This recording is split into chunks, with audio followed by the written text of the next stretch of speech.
അങ്ങനെ നാളെ ആഗസ്റ്റ് 15 ഞങ്ങൾ അതിന് വേണ്ട സാധനങ്ങളൊക്കെ വാങ്ങാനായിട്ട് കടയിൽ പോയിരുന്നു കേട്ടോ. നാളെ പൊന്നൊരു ഗ്രൂപ്പ് സോങ് ഉണ്ട്, അതിന് കെട്ടാനായിട്ട് റിബൺ വാങ്ങാനായിട്ട് വന്നതായിരുന്നു ഞങ്ങൾ. പിന്നെ ഒരു കൂടി പൊട്ടും കൂടി വാങ്ങിയിട്ടുണ്ടായിരുന്നു. അപ്പോഴാണ് അവിടെ ഒരു മാജിക് പേന കണ്ടിപ്പെട്ടത് കേട്ടോ. കോപ്പി അടിക്കാനായിട്ട് ഉണ്ടാക്കിയതാണെന്ന് തോന്നുന്നു. ഞാൻ യന്ത്രനിലൊക്കെയാണ് ഇങ്ങനത്തെ ഒരു പേന കണ്ടിട്ടുള്ളത് കേട്ടോ. എഴുതി കഴിഞ്ഞാൽ അത് എന്താണ് എഴുതിയെന്ന് നമുക്ക് കാണാനായിട്ട് പറ്റില്ല. അതിലൊരു വെളിച്ചമുണ്ട്, ആ ലൈറ്റ് കത്തിച്ച് നോക്കിയാൽ മാത്രമേ കാണാനായിട്ട് പറ്റുള്ളൂ. എന്തായാലും ഒരു കാര്യം ഉറപ്പാണ്, ഇതൊക്കെ വെച്ച് കോപ്പി അടിച്ച് കഴിഞ്ഞാൽ ഈ ലൈറ്റ് അടിക്കുമ്പോഴേക്കും നമ്മൾ പിടിക്കേണ്ടവരൊക്കെ പിടിച്ചിട്ടുണ്ടാവും കേട്ടോ. അതുകൊണ്ട് ഈ പരിപാടിയൊന്നും ആരും ചെയ്യരുതേ.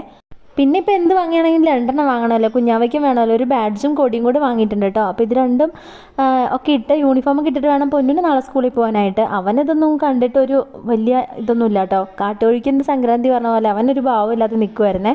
അപ്പോൾ പിന്നെ അവൾ കൊണ്ടുവന്ന് മിഠായി ഒന്ന് കൊടുത്ത് നോക്കിയപ്പോൾ അതും വേണ്ടെന്ന് പറഞ്ഞു. പൊന്നിന് ലാഭം, അതും പൊന്നു വായിലിട്ട് കഴിച്ചു. പിന്നെ മോനച്ചൻ്റെ കയ്യിലൊക്കെ എഴുതി കൊടുത്തു, കാണിച്ചു കൊടുത്തപ്പോൾ സംഭവം മോനച്ചന് മനസ്സിലായി ഇത് കോപ്പി അടിക്കാനുള്ള സംഭവമാണെന്ന്. എന്താ ഞാൻ കഴിഞ്ഞൊരു 7 മണിയായപ്പോഴേക്കും നടു റോട്ടിൽ കൂടെ ആന വരുന്നതായിരുന്നു രാത്രിയിലത്തെ കാഴ്ച കേട്ടോ.